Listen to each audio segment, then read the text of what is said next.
Before we get started, I want to welcome Audio-Technica as presenting partner for this season of Let's Talk About Sects. I've been working with their equipment from the very beginning of the show, and like many podcasters, started with an AT2020 USB mic, which has served me very well. The kind folks at Audio-Technica upgraded me to a BP40, which they tell me is also perfect for screaming into if you're in a heavy metal band. If you're not a podcaster, they have some great options like noise-cancelling headphones for travel, some really cool wireless headphones, or if you love to listen to vinyl like I do, they've got very nice turntables as well. Find out more at audio-technica.com.au.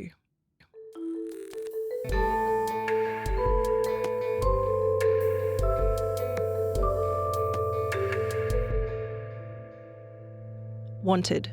Families to volunteer to live for 6 months in the Australian outback to advance the frontiers of social science.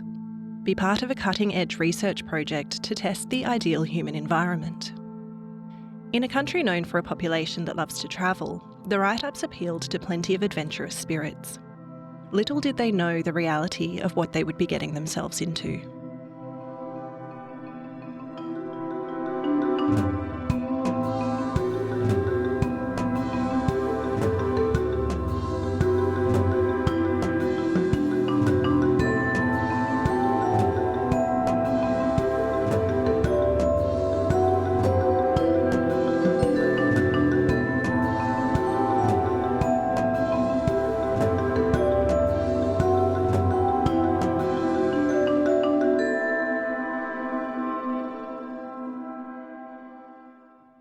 Welcome to Let's Talk About Sects, a podcast about cults around the world.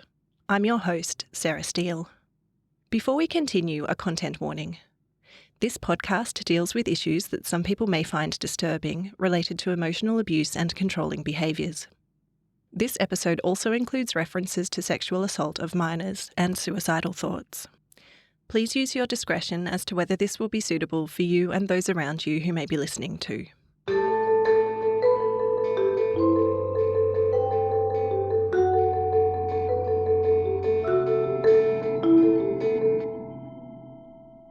James Gino Salerno was born in Benevento, Italy in 1947.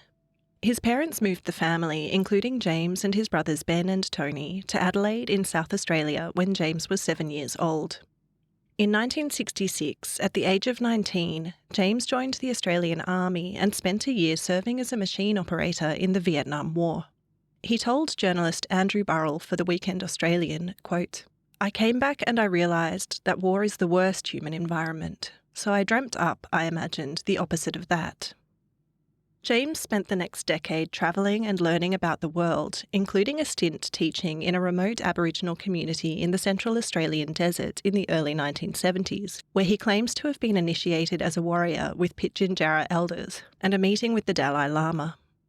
Documentary filmmaker David Bradbury said that James gained qualifications in teaching, nursing and naturopathy and acquired skills in psychology and counselling. Frank Robson, in a 1999 article for Good Weekend magazine entitled Cult Friction, also mentions a stint as a used car salesman. James's first attempts at testing out some of the theories he'd formed from his experiences about human interaction didn't end well. He claimed to want to test out ideas around resolving conflict between people that would mean wars would never be necessary, but he told Frank Robson that his first subjects all ran away. He says that he then sold all his belongings, bought a number of businesses, and gave them to friends and family to run, on the proviso that they live by his principles and allow him to study them. To this end, they would all live communally on a property outside Adelaide. Former participant Tom Windsor told a very different story to Frank Robson, revealing that it was a collective business arrangement that was supposed to make everyone rich in a short period of time, and that there was no mention of anything like the ideal human environment or a behavioural study. Frank Robson's Good Weekend article was the most detailed source that I could locate from this period, and is very much worth a read. Considering the media coverage that was to come, even over a decade later, it's worth keeping in mind what this reporter unearthed as early as 1999. Original member Christine Leslie told the journalist, "We all lived together and there were endless meetings where you'd be picked on by James. He told us he was always right. If you disagreed with him, the others couldn't wait to turn on you. I had no money of my own, no car, no phone. He kept us isolated, telling us the outside community was dumb and stupid, and that he alone had the answers to everything. You couldn't tell anyone of your feelings because they all reported back to James. One of the methods of resolving conflict within the group became known as Sparring Sessions. Frank Robson described it as a process whereby those perceived of having done something wrong were harangued by the group until they acknowledged the error of their ways. Tom Windsor told the journalist that, quote, "The only theme within the cult was James's desire to be recognised as a wise and imposing man." He also mentioned that James didn't believe in monogamy and encouraged the men to have multiple sexual partners within the group. By 1990, they were living in a mansion in the Adelaide Hills, and James was travelling around the world a lot and driving a Mercedes. Some in the group had become disenchanted, feeling that while they were working hard to put money in the communal pot, James was living the high life. James told Frank Robson that, quote, "They thought I wasn't doing enough work and I ended up with no house and no money." Sometime around this period, James met New Zealand-born nurse Carrie-Anne Heagney on a trip to Melbourne, and their first child was born 2 years later. Carrie-Anne changed her surname to Salerno when they married, and I couldn't find out any information about James's first marriage, though Carrie-Anne Salerno is often referred to as James's second wife. Naomi Perry had met James in the early 80s and heard him speak about his wartime experiences. I'm unclear on the relationship between Naomi and James, but Naomi continued to believe in James's ideas and later had 2 children, Annika and Navarone, who were given the surname Salerno. A later federal court taxation-related judgment relays Naomi's evidence that, quote, "The group experimented with varying organisational structures and leadership rotations. They researched, experienced and developed an understanding of what makes good leaders." She described the entire experiment as James's brainchild and said that, "During this period, Mr. James Salerno began collating research and developed a test for choosing leaders that was described as the emotional quotient, EQ test." Frank Robson reported that James was unimpressed with the IQ test, which in one instance he hadn't performed well on, because it didn't show leadership qualities, whereas his own EQ test showed him to be abundant in such qualities, including compassion, courage, business acumen, balance, and humbleness. James Salerno published a book in 1996 called The Emotional Quotient, Are You Ready for It? It should be noted that the term emotional quotient can be found in texts as early as 1929, when a Dr. William Hickson is quoted in a US government medical bulletin as saying that no mental rating is complete unless it gives both the intellectual and emotional quotient, of which the emotional is the more important. Frank Robson also reported on one former group member's impression of the women in the experiment. Quote, "These women were terribly lonely and isolated. They'd compete with each other, massaging him, filing his nails, cooking him scones for his favours. It was quite sick to watch." Lorraine Salerno, who was once married to James's brother Tony, took a case of alleged assault by 3 of, quote, Salerno's women to court, but it was dismissed for lack of corroborating evidence.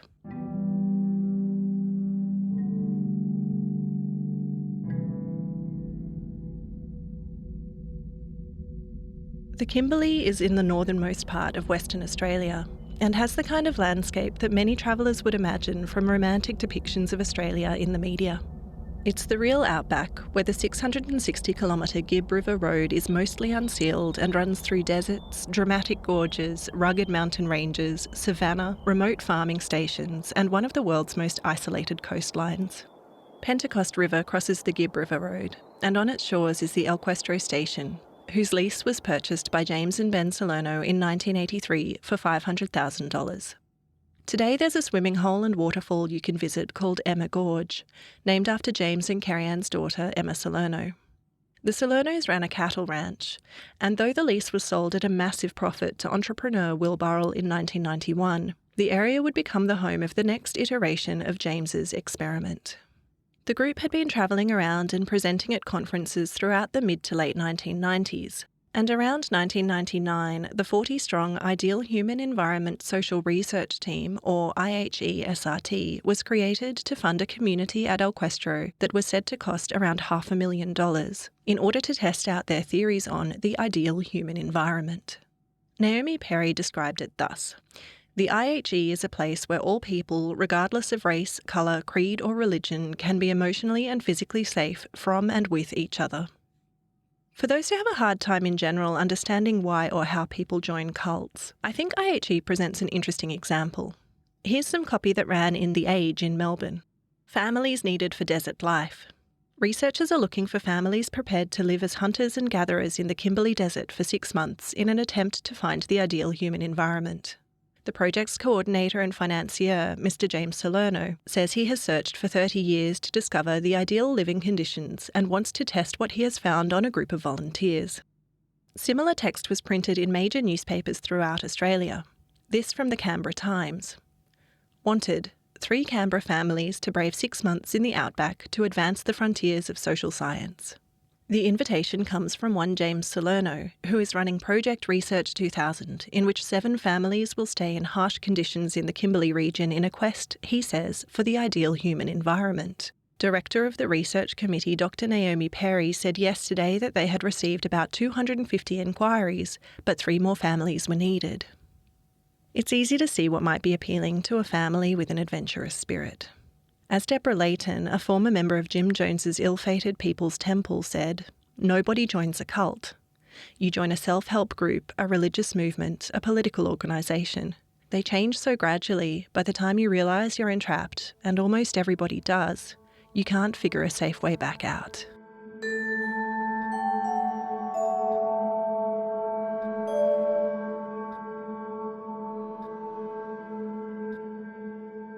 In June 1999, around 60 people, mostly Australian families, along with a few international visitors, were accepted to participate in what was then called Project Research 2000. James's research team would observe them. The Illawarra Mercury reported that Mr. Salerno said his plan was to sell his ideal living environment secrets to businesses and others who wanted to improve workplace productivity. The experiment was to take place over 6 months. James's emotional quotient remained a core component. From an ABC News article, quote, "Participants were ranked based on their skills and attributes including humility, business acumen, fitness and compassion. One man who didn't like the leadership structure left on the first day." Upon arrival, participants were told by James, "What you are thinking is not necessarily correct." Keeping an open mind would certainly be necessary in such circumstances, but that could be interpreted as a way of encouraging people to curtail any critical thoughts from the outset. The ABC reported that initiations were part of the process, which included an overnight stay in the bush with no food or equipment, even for children. James Salerno instructed that he be addressed as Taipan. Project research participant Andrew Guy, whose high EQ ranking gained him a leading role in the project, later told journalist Andrew Burrell, quote, "James is Yoda. He's got wisdom. He's got an aura about him. James has got the gift." A daily group meeting called the Wisdom Bank talked over every issue, no matter how small, and came to a consensus decision. Those ranked more highly on the EQ measure had more authority and got to eat first, along with other perks. James and Carrie-Anne's 3 children consistently ranked highly. James hired a PR firm to attract as many journalists as possible to come and cover what he said had the potential to be the most significant achievement ever made in human history. This is when Frank Robson wrote about the IHE for the Sydney Morning Herald's Good Weekend magazine. He reported in November 1999 that most of the other journalists in attendance wrote approvingly, and that, quote, "None of the journalists seemed to notice any unpleasant cult overtones. Thankfully," wrote one Sydney reporter after his visit, "there are no signs of a Jim Jones or a David Koresh." David Reardon's article for the Sydney Morning Herald was titled "Tycoon Beats Evil in Desert Utopia," and he quoted James as saying, "Without any disrespect to Buddha, Jesus or Joan of Arc, they tried and have not quite got there. More vital to mankind than flight, or even the moon landing, this breakthrough could signal an end to the violent society that we have been subjected to for so many years." Martin Daly wrote for the Sunday Age, quote, "After 4 months of conflict, tears, resolution, great times, firm friendships and romance, there appeared few doubts the experiment had not only worked but had fundamentally changed their lives." But Tom Windsor, who had become involved with James Salerno for 7 years in Adelaide before becoming disenchanted and leaving, told Frank Robson, quote, "It's a cult, pure and simple. What he does, basically, is brainwash people. My ex-wife and I were part of it, and it continues today. James systematically destroys people's sense of self-worth. He ruins lives." Volunteer Mark Hickey told the journalist about watching some participants fall in line with James's thinking. Quote, "We called it becoming Salernified. It was fairly scary to watch." Mark also said that he had been unaware of the plan to sell the learnings to corporations and was very turned off when participants were suddenly made to focus on the creation of marketing manuals towards the end of the experiment. Quote, "If we'd known Salerno's deeper intentions, I don't think half of us would have gone there." A few months in, illness and hardship had caused around half of the original participants to abandon the project. After 5 months, the experiment was over. In the media coverage, I could only find reference to the original participants leaving over medical issues and the harsh living conditions. But I've been in touch with someone who had a close relationship with a participant at the time, who felt that they left for reasons much more to do with concerns around the group dynamics. They apparently said that they wished that they could do more to get others out too. James told Frank Robson about the experiment's premature conclusion, quote, "I'm ecstatic. We've made such good progress." A former member would later tell journalist Andrew Burrell that things got worse around the year 2000 after the media coverage, which precipitated Taipan becoming more controlling. She was 10 years old at the time.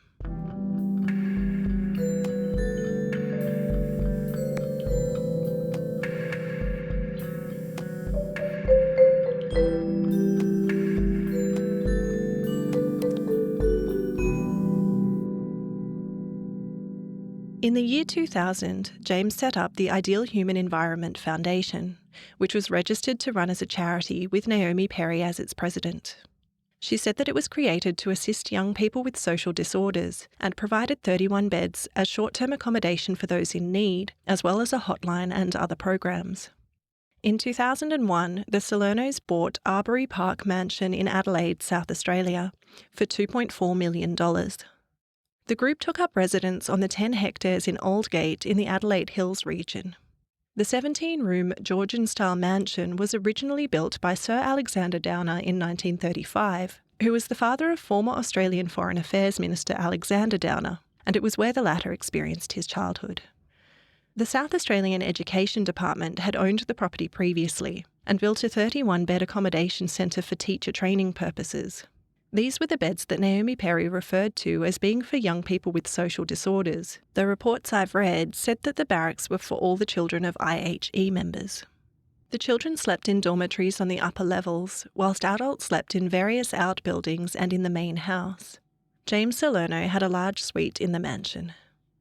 I couldn't find what had instigated the move to Adelaide, but the ABC reported that James's own children attended the prestigious independent schools Cornerstone College and Mercedes College. As the philosophy of the ideal human environment was honed, the rules had developed. Children were raised communally by the group instead of through a primary relationship with their parents. They were required to not show any special attachment to blood relatives. Children were also given a group ranking. If a higher-ranked child complained of a lower-ranked child's conduct, the lower-ranked child would be punished. Later court testimony alleged that punishments included being hit in the head with a stick called the punishment stick, being made to sleep outside, and not being fed. For a member to reach a higher EQ ranking, the Wisdom Bank had to take a vote. A former member later said in court that followers who showed they believed James to be God and adhered to his orders most closely would be more likely to progress up the ranks. James Salerno would testify that his preferred address of Taipan was a nickname he'd received from a friend who had a fondness for snakes, but some ex-members said it really came from the Cantonese for Supreme Leader. James had told journalist Frank Robson that the friend who'd bestowed the nickname upon him was a Chinese business contact. For those in the group, there was a rule book which included a glossary, and a telling example given by Andrew Burrell is the phrase, "removing chemicals from the socket," which means to remove all unverified thought patterns that could block incoming information. The reporter's first article about IHE also mentioned safe verbal sparring for resolving personal grievances, which, along with the daily wisdom bank meetings picking over the tiniest issues in people's lives, definitely brought to mind a couple of other groups we've looked at in this podcast. Members got up each morning for exercises before breakfast, which was at 7 a.m. They continued to hold regular jobs, with all income being handed over to the group, supposedly to be distributed as needed. Outside of their jobs, they were always meant to be conducting active research on their observations of other humans in the experiment, constantly working towards obtaining the IHE. Women were to be subservient to men, and James selected women who would tend to his needs and personal grooming, cutting his nails, bathing him, and giving him massages. Andrew Burrell, in his second feature article on IHE for the Weekend Australian magazine, reported that the bath had to be a certain temperature and depth, which was measured as 12 links of the chain attached to the bath plug. Mitch Mott for the Adelaide Advertiser wrote that members had to go on ahead of James to reserve his favourite seats and put in his order on trips to local cafes, and that only certain people were allowed to select his fruit, which had to be unblemished. A former follower later said in court that she had received training on how to be a good female, which included how to dress and how to conduct herself around men.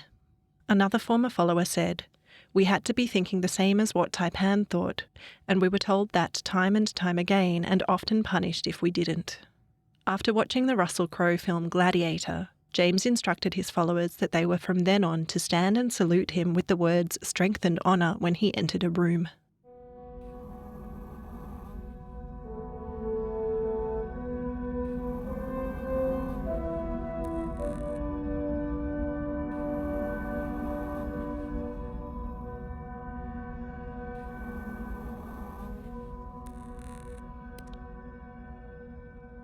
In 2005, the Salernos incorporated an organisation called the Study and Prevention of Psychological Diseases Foundation, Inc., also known as SPED, as a charity. This foundation had a new focus and was supposedly primarily about studying the early indicators of psychological disease in order to help with prevention. Its research methodology did not include, quote, statistical procedures or quantification, but was instead a 24/7 study undertaken in an interactive real-time manner. SPED member Anna DuPont gave evidence in a later federal court taxation hearing that her involvement primarily as a guinea pig meant her entire life was a part of the study and that there were no holidays and no time off. She considered herself to be a full-time mother and was also treasurer for SPED, working on a variety of administrative and accounting tasks. Quote, "Being a full-time researcher is like the scientist who uses his own body to experiment and has to go through all the consequences of those experiments to find the cure we all want. Anyone was able to join the study if approved by the board by paying an annual subscription fee.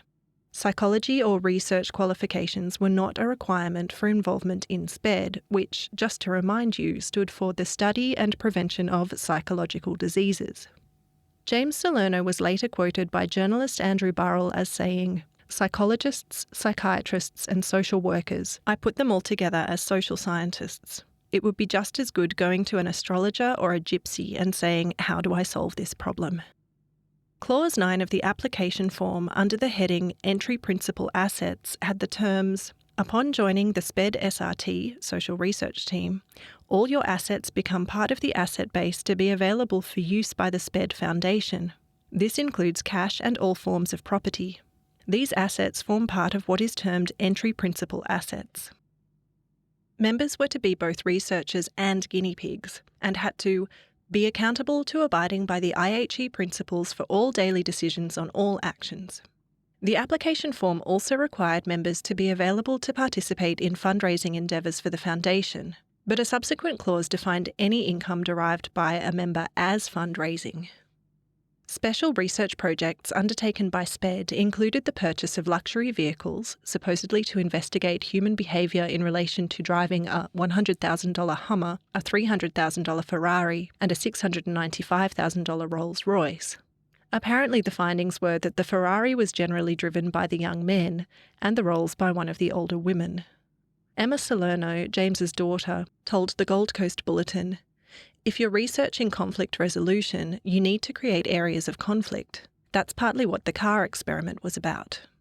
Another was called Project Gambling, to help understand addictive behaviour by spending a bunch of money on games of chance, and Project India, which coincided with members attending a wedding in India. As at the 30th of June 2005, there were 21 members of SPED, 11 of whom had the surname Salerno. James himself was not listed as a member. A tribunal looking into the charity status of SPED found that nothing has made its way into or even been submitted to any medical or other journal. SPED's publications are for internal purposes.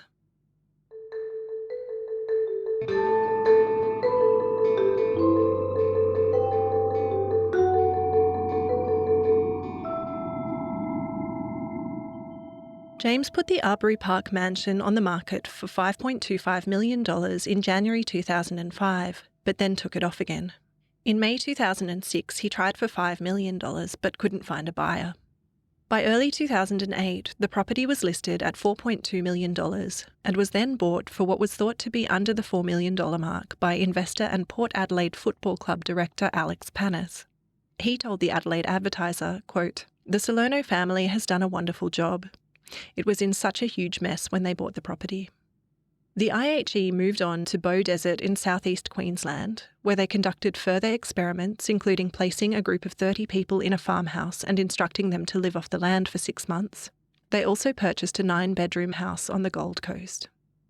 By the 30th of June 2009, SPED's financial records listed total assets of over $10.6 million.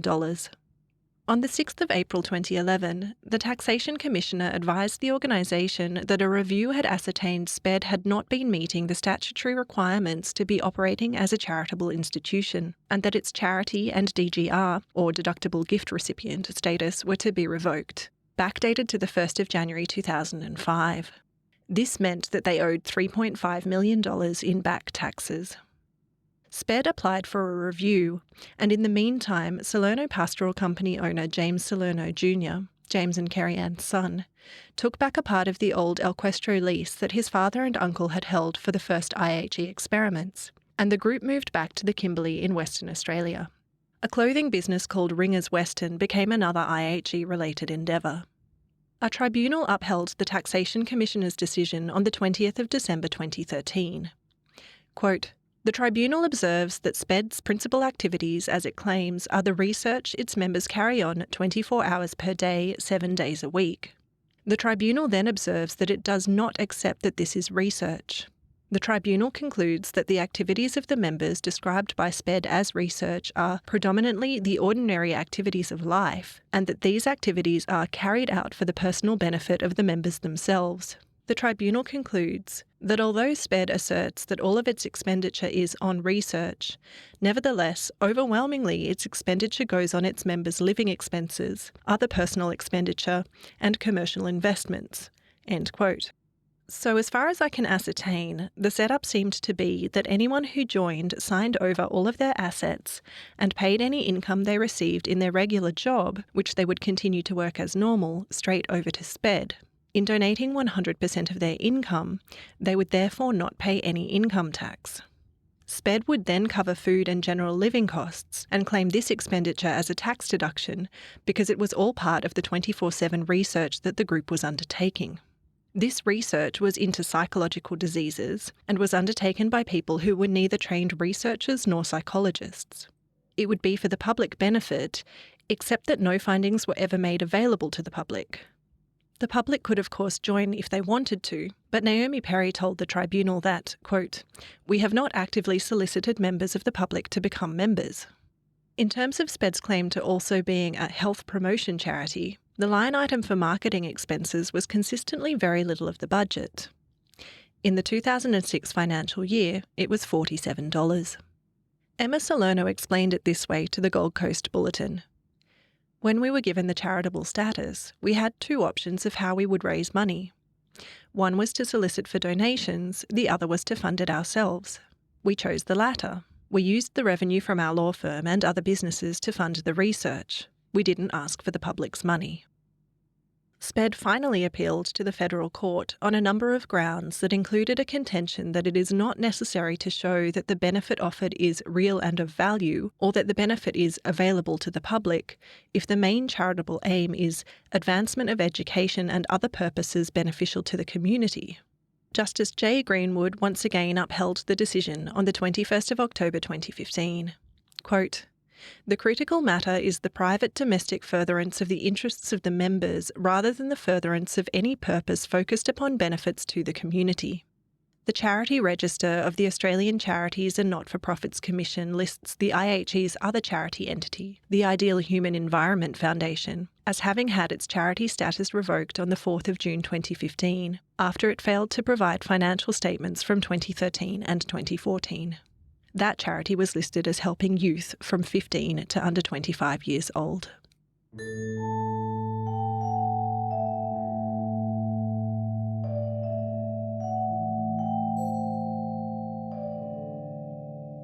Carrie-Anne Salerno told New Zealand's Marlborough Express in 2015, quote, "Human beings, we come onto this planet and we don't know the laws. We are taught intellectually at school, but our emotions aren't catered for. We are not taught how to get on with each other, how to speak with each other, how to have respect." In a very positive article from Carrie-Anne's hometown, looking at her blessed life, the writer describes how in the IHE, actions are identified as either LEAs, low energy attractions, or HEAs, high energy attractions, the communal raising of children, teachings being non-religious and non-cultural, and a program aimed at 18 to 25-year-olds who are accepted as members of the Salerno family. In 2015, Prince Harry stayed with the Salernos on a visit to Australia, having met James and Carrie-Anne's son Matteo through the military. Emma Salerno told Anne Wason-Moore for the Gold Coast Bulletin, "Oh yes, Prince Harry was touring Kununurra in his last Australian visit before getting married, and he stayed at our property for some R&R. We took him shooting and riding. He loved it. We even taught him some of the practices we use in the IHE." 2015 was also the year that documentary filmmaker David Bradbury spent some time with the IHE, and he told the ABC, quote, "It seemed to be a pretty normal functioning place there without any underbelly." He did notice the real old school 50s patriarchal type society, but clearly that still tees up with a normal functioning place to many, though David's female partner did tell him that she felt restricted there. This was the same year that journalist Andrew Burrell spent 3 days in the Kimberley with the IHE as well. "This is the most outstanding and monumental discovery ever in the history of the human race," the journalist noted from the IHE website. "Nothing has ever or will ever equal the importance to humans as this universal discovery." At first, Andrew Burrell's impressions were positive. From his Weekend Australian magazine article entitled The Utopia Project, quote, "Everyone we meet is incredibly friendly and seems to be in superb physical health. Could this be a microcosm of utopia?" But as the days progressed, he noticed a few things that seemed like they might be red flags. "I have to say that I find it exasperating how often highly sexist attitudes and hugely limiting expectations of any gender are not perceived as immediate red flags, and particularly where women are seen as lesser than, that often people feel able to overlook this as a clear and important issue in this day and age is quite astounding to me."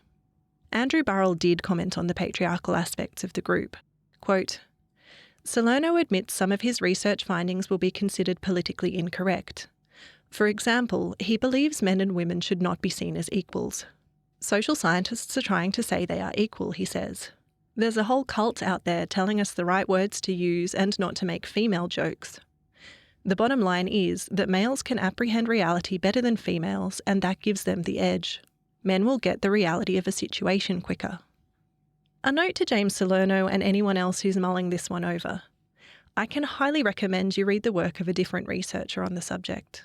Delusions of Gender by Cordelia Fine is most worthy of your time. There's a link in the show notes.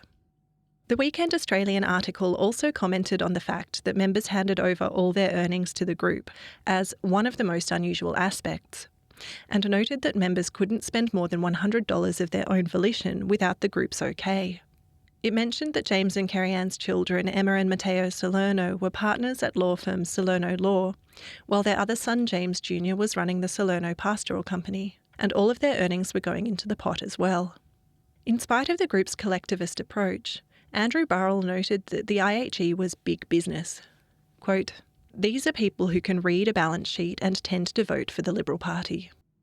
For non-Australians, the Liberal Party is the name of our Conservative Party here. Naomi Perry told the reporter, quote, "You can't call something the ideal human environment if people are broke." Andrew Burrell won a Western Australian Media Award for Best Feature Writing for the Utopia Project, and judges said he broke new ground in, quote, "pulling back the curtain on an untold, unusual but very human story right in our backyard." But just over 4 years later, the journalist revisited the story and wrote, quote, "I realise now that Salerno and his people whitewashed much of what I saw during my stay with them." Little more than 2 months later, he would be reporting on James Salerno's arrest. James had been unhappy with Andrew Burrell's original coverage, which was a lot more positive than Frank Robson's 1999 Good Weekend article, but didn't hold back from some criticisms. Andrew Burrell did say that, quote, "After 3 days with Salerno, I can only really conclude that he does genuinely want to create a better world." 4 years on, the reporter would write, "Whatever the group's complaints about my original story, they would pale in comparison to the disastrous publicity that awaited."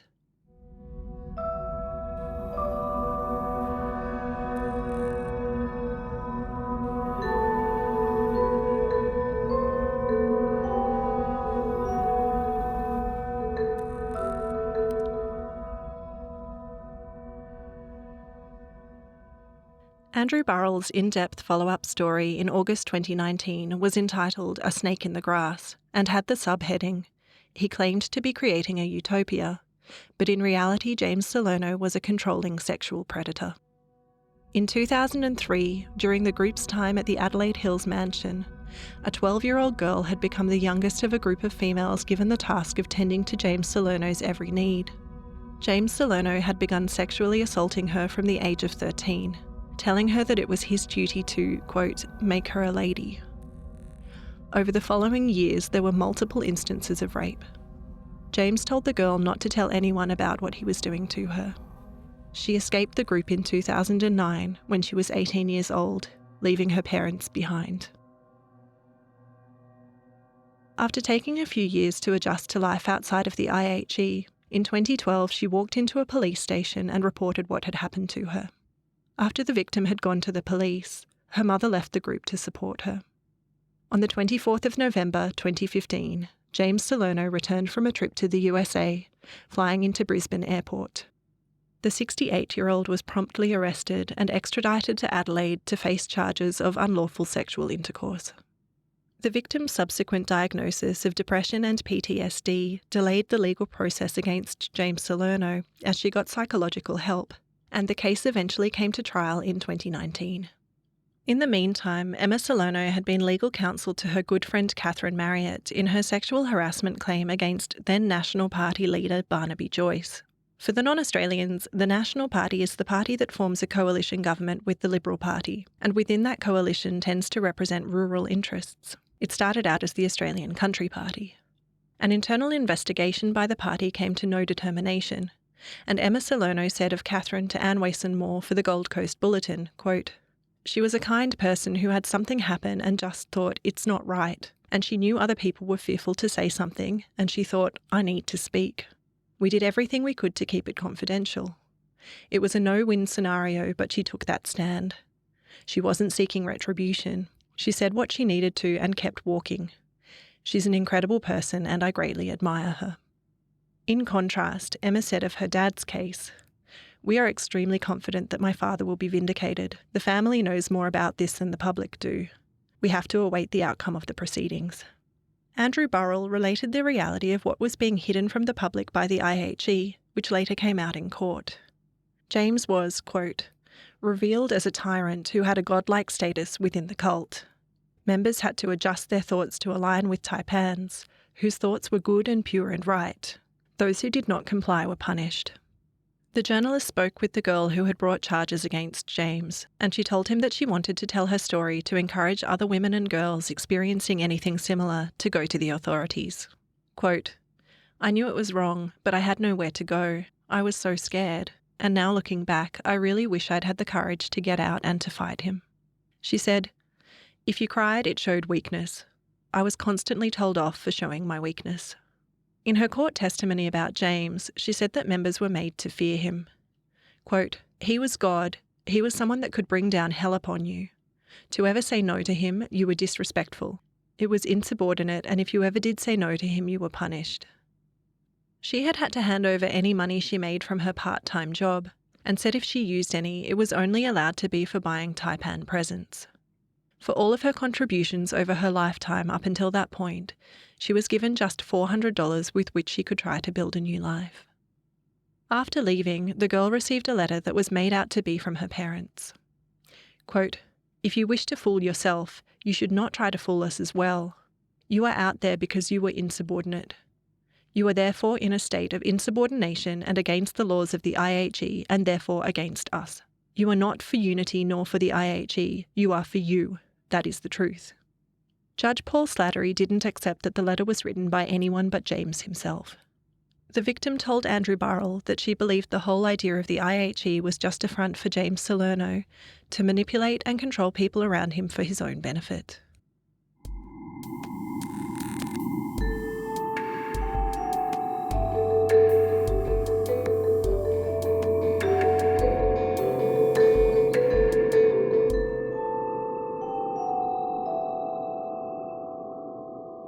Lots of strange stories came out in court, including an occasion where James had ordered all of the men to wrestle nude in front of everyone, and then ordered the same of the women. The court also heard that no decision could be made without James's okay, and that members would often say the words, "Praise Taipan." The victim testified that she'd had suicidal thoughts and couldn't see the light at the end of this terrible and traumatic tunnel. She said, "I felt so violated and damaged, like my dignity and innocence had been stolen from me." As an example of the terror instilled in the victim, prosecutor Patrick Hill told of an incident that had occurred when she was 11.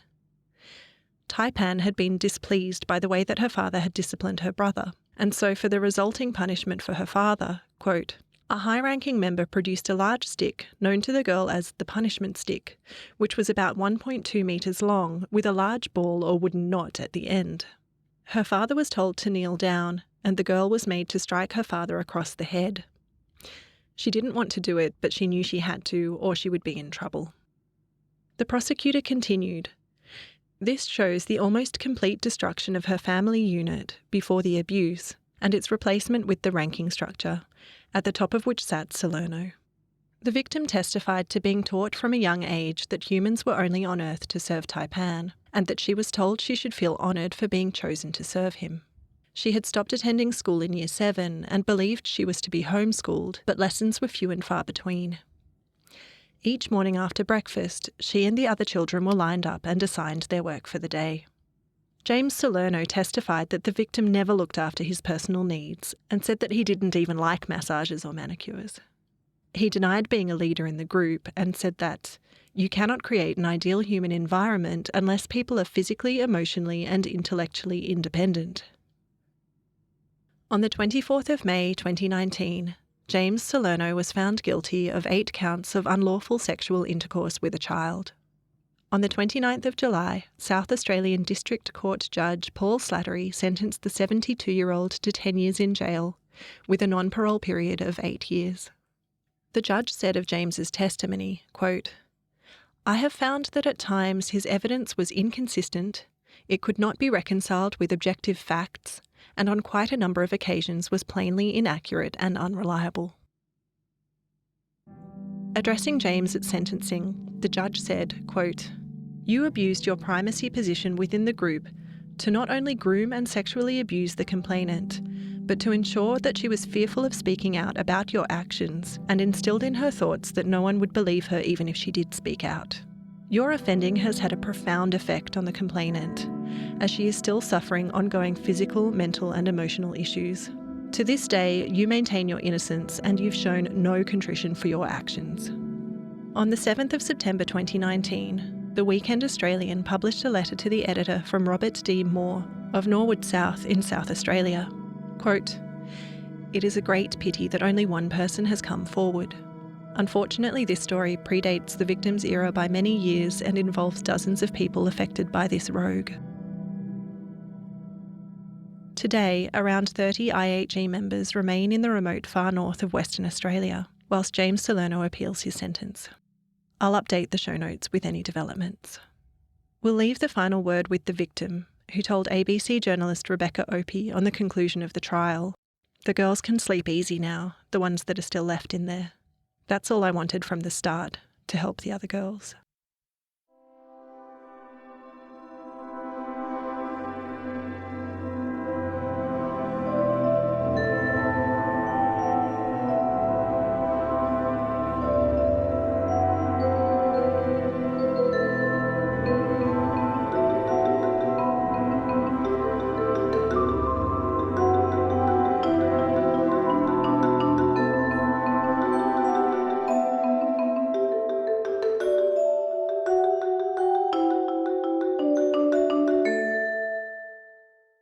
Thanks for listening.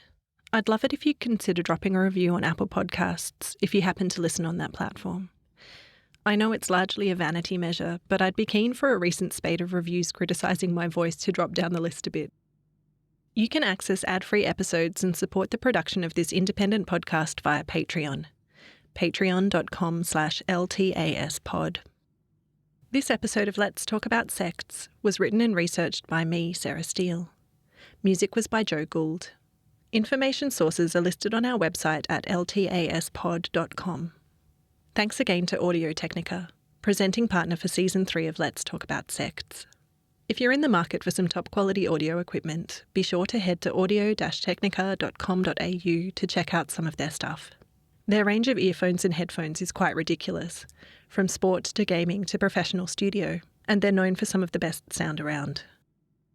If you've been personally affected by involvement in a cult, or would like to support those who have been, you can find support or donate to Cult Information and Family Support if you're in Australia via www.cifs.org.au, and you can find resources outside of Australia with the International Cultic Studies Association via www.icsahome.com. If you or someone you know is in crisis or needs support right now, please call Lifeline on 13 11 14 in Australia, or find your local crisis centre via the International Association for Suicide Prevention website at www.iasp.info. Catch you again next month.